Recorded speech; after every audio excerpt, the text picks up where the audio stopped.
Y'all, I think modern women ruin dating, and here's why. Let's get into it. Hookup culture. Women giving their bodies away to men that have not committed to them on any level.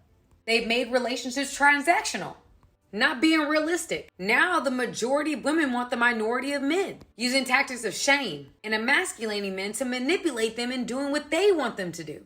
Some men now are choosing to go their own way, not even trying to date in this modern dating culture. Ain't that a shame? A lot of good men not dating because they don't see value in this modern dating culture. No other generation in history has ever had to swipe through dating apps and look at pictures of men on the internet that are from 5 years ago and then meet them out at stupid restaurants and pretend to like the stupid drinks they order just for them to 3 days later say that this is not gonna work out. Then why did we go on the date, Jason? Why? I'm sick of seeing everybody my age get engaged and tell me, just get back out there. Where? We're in hell. It can't be just me that gets this, right? Like, you're talking to someone, you sent a message at 9:15, they're active at 9:17, and you're still left on red. What? Who are you to leave me on red? Or unread, should I say? Then they reply, sorry, I fell asleep. No, you bloody did not. You're active. We've got technology that can tell us when you're active, and you was. So now you're lying to me. The dating market is doomed, and feminism is to blame. What we're seeing now is a massive shift in our society, and it doesn't look good. Women are absolutely dominating the workplace now because of massive assistance from a toxic feminist society. As women become more successful, record numbers of men are withdrawing from society completely. There's a massive decline in young men seeking relationships with women. More men between the ages of 18 and 30 report having no sex in the past year than at any other point since records began. That figure has tripled in the past decade. By 2030, most women at the age of 30 will be single and childless, slaving away in a career for a boss who doesn't care about them while going home to an empty condo drinking cheap box wine, stroking her cats. This would all be funny if it wasn't such an existential threat to a society. But before we go any further, let me share the comment of the day.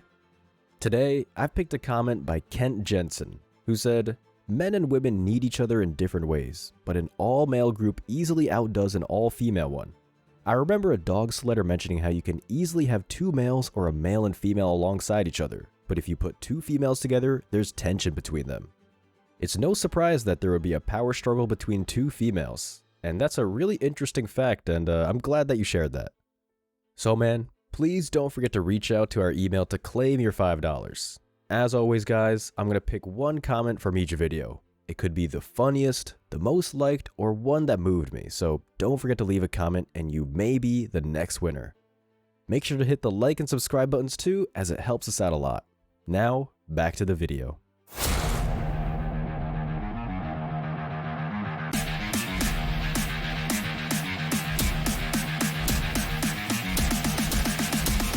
Embrace your masculinity.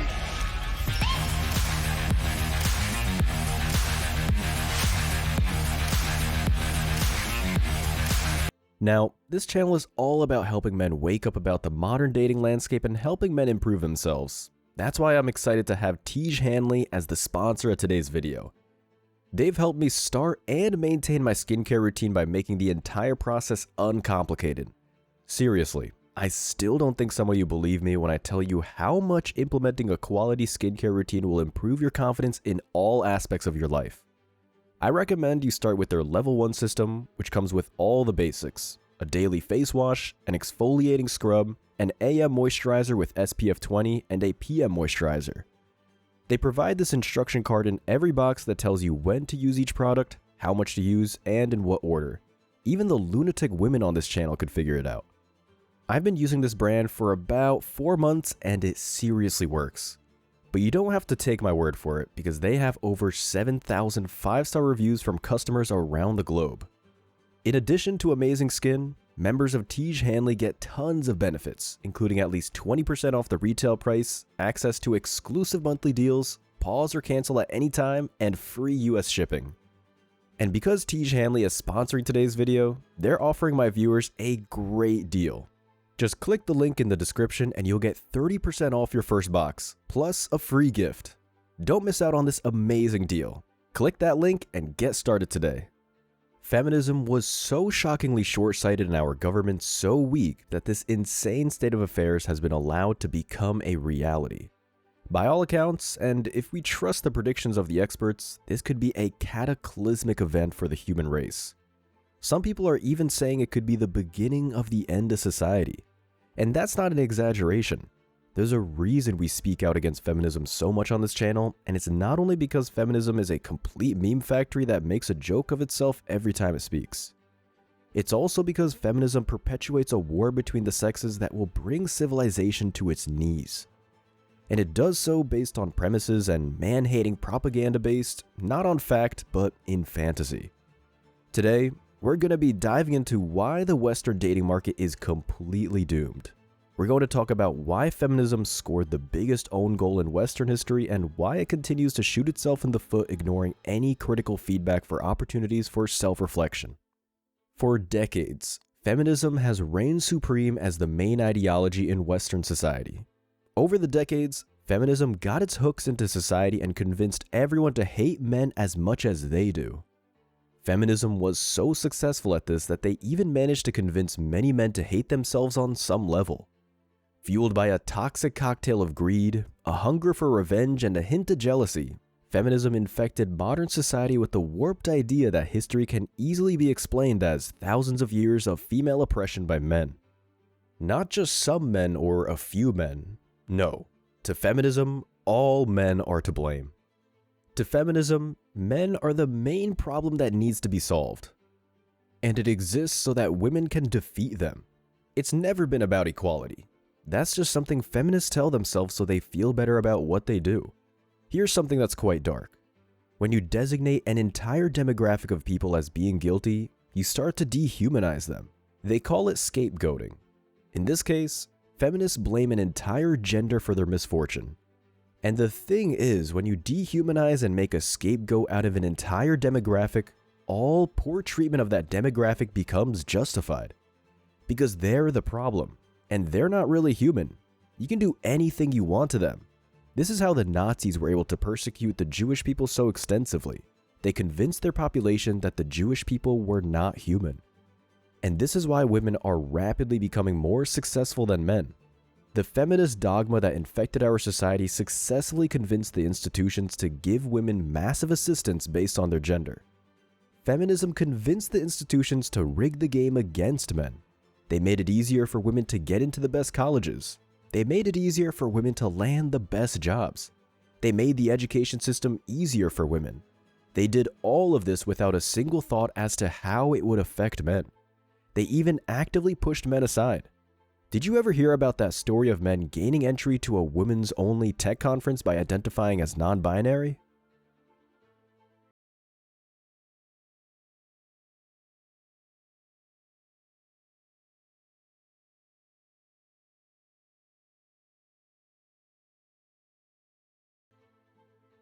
This is supposed to be a joyous event that centers around you.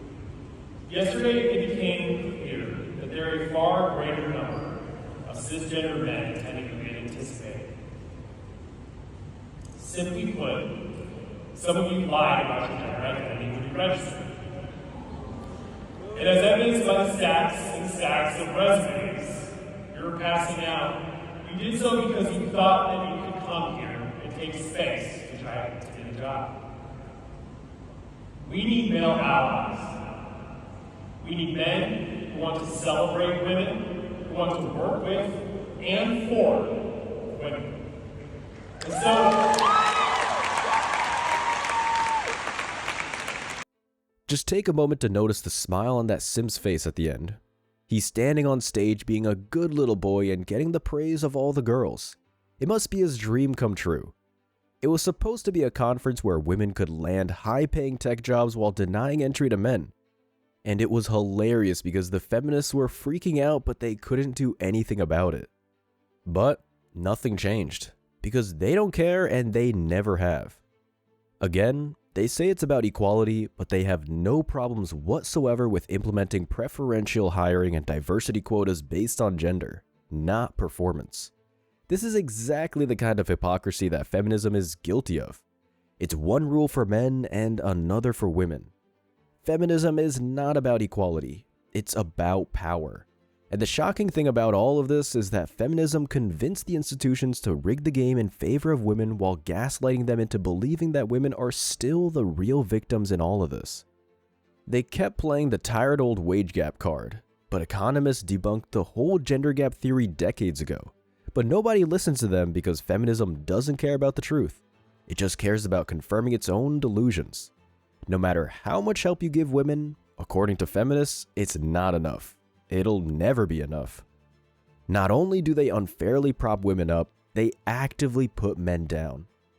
Through the man-hating dogma, colleges have become a toxic environment against men.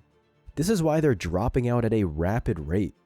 In 1970, men outnumbered women in college, accounting for 59% of undergraduate enrollment in 2-year institutions and 57% in 4-year institutions.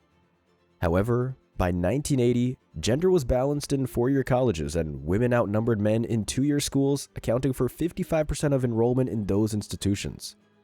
As of 2019, for every man, there are now almost 2 women attending college. This is the highest recorded gender imbalance favoring women in US college enrollment history. College is becoming increasingly expensive and men are far less likely to make it through to the end. Probably because they know at the end of their line their resume will be thrown in the trash because they're a man, and their job handed to a woman by default. It's hard to stay motivated to get a college degree when you know it's not worth the paper it's printed on. So women are succeeding while men are checking out of society. Hooray for feminism. But the thing is, nature has a funny way of restoring the balance sooner or later. Ideology will never beat biology. There's something that feminists never considered when pushing to get women into all the best jobs, while allowing men to still perform all of the dangerous ones. And that is an uncomfortable truth feminists hate to admit. Hypergamy. Women are hypergamous. They will always look for an upgrade. They will only mate and date across and up socioeconomic structures. They will never date down. This isn't just some theory chained to the confines of Reddit anymore. It's an established biological fact. And what do you think happens when you unfairly rig the game in women's favor and make them more successful than the vast majority of the men? That's right. They aren't going to want to date anyone. With this one stupid move, feminism successfully rendered the vast majority of men completely undateable to modern women. This is because they refuse to acknowledge the reality of hypergamy, and now we're seeing it come back to bite them in the ovaries. And surprisingly to you and I, they still blame men for it. Accountability really is the boogeyman under the bed to a feminist, isn't it? And here's something I haven't mentioned yet. Instagram has allowed women's delusional view of their own sexual market value to skyrocket. Social media has allowed women to receive constant external validation from thousands of desperate, thirsty men, artificially pumping the egos of millions of women. And now, a normal guy isn't enough for them. A 5 thinks she's a 10. Modern dating truly is broken. What we're seeing now is a mass of miserable, lonely, career-driven women who were sold a bill of goods by feminism that was never going to pay out. By listening to the lies of feminism and ignoring the criticism of well-meaning men, modern women have dug their own grave. Through the blind man-hating ideology, feminists refuse to acknowledge that women might want to date men someday. Modern feminism really is the result of a few bitter and angry women who got pumped and dumped and decided to make a whole political movement about it. But there's one strange fact about all this. 63% of men under 30 reported being single, while 34% of women reported being single in the same age bracket. The only way the statistic could make sense is if women are dating older men, or most likely that women are sharing chads. This really is the truth. Modern women have been brainwashed with impossible standards to the point where they would rather share a top 5% man than settle for just a normal guy.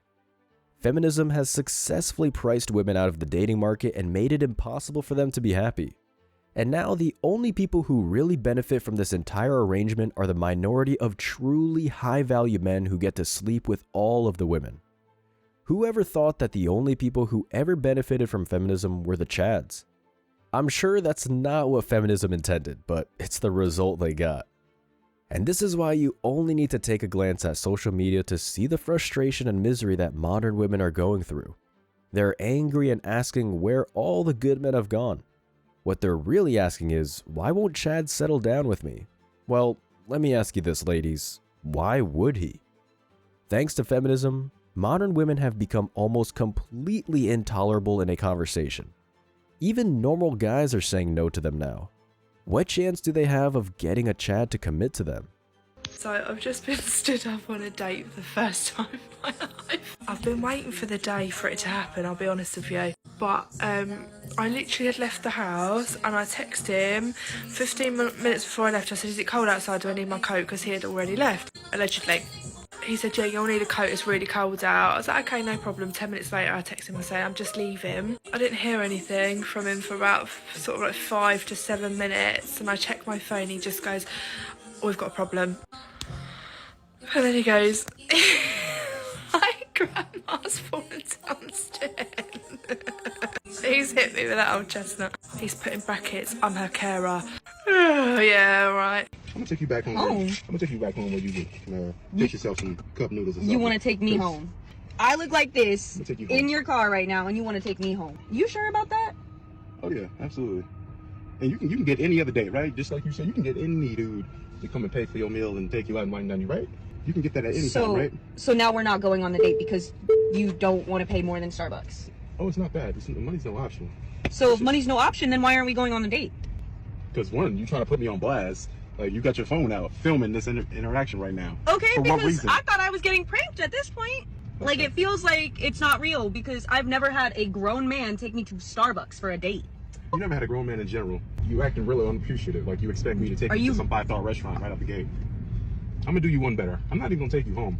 Any dude can come and get you and take you out, right? Okay, cool. Let me go ahead and make sure that's the case. We'll pull over right Are here. you serious? Yep, You're go ahead and not get out. serious. Are you?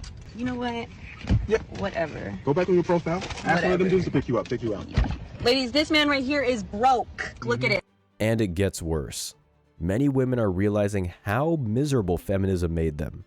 So what they're now looking for is a nice guy beta bob provider who will swoop in and save her from her terrible choices. They want a nice guy to come in and clean up their mess basically, but the problem is, fewer and fewer men are willing to do that. It's strange what happens when you tell an entire gender that they aren't needed and they're toxic. They probably aren't going to want to date you anymore. But one thing you can be certain of is how feminism will consistently lay the blame at the feet of men for being man babies or weak dusties. We should see this as a sign of victory. It's like if you're having an argument with a girlfriend when all of a sudden she starts attacking your penis size. You know you've won the argument at that point and you can call it a day. I'm 30 and I'm single, and something that I quickly had to learn while dating at my 30s is that 30 or plus year old men would much rather date women that are on their early 20s than women that are 30 or plus years old. And I think the reason for that is because when you turn 30, you hit this wall where you don't take the same shit that you used to take while you were in your 20s. For example, when I was at my 20s, a guy would say, yeah, you know, like, I just need time. I cannot be in a serious relationship with you right now. And I would go for it and I would entertain this man. If a man comes today and says, hey, I'm not ready for a serious relationship, it's like, babe, you're 30. The hairline is going back. Like, what else do you need time for? So I quickly had to realize that I'm probably gonna be spending a lot of time single, and I have to be okay with it because I cannot go back to my 20s. I also don't want to. I love being 30 and the maturity and consciousness that I have now. The cope is real with this one, but once again, it's the fault of men for wanting to date younger women. The cracks of feminism are starting to show. It was only a matter of time. Men are starting to show some balls again and realize that enough is enough. This ridiculous circus has gone on for far too long. Men have all the freedom and advantages, especially with age, and they're starting to use them. They're grabbing their passports and flying to places where feminism hasn't dominated for decades. A man will realize the night and day difference it makes in the kind of women he meets. I'm writing this as we speak from Bangkok, Thailand, so I'm speaking from direct experience here. This is what I recommend for any man in the West who takes his future seriously. The West is a sinking ship. The culture war has destroyed the traditional values that allowed Western society to flourish for thousands of years. Feminism is not going to self-reflect. We have a higher chance of being wiped out by a comet impact in the next 10 years than we have of feminism admitting it was wrong. This dating crisis is only going to get worse. The most intelligent people in our society are pointing to a mass population collapse as the biggest threat to civilization. And feminism created it. And one thing you can be sure of when the planet is in flames, women will be blaming men for it. As always, I wish you tremendous success. Now it's your turn. What do you think? Let me know your thoughts in the comment section below. Remember that if you leave the best comment, you'll get $5. Thank you so much for watching. If you found value in this video, hit the like and subscribe buttons,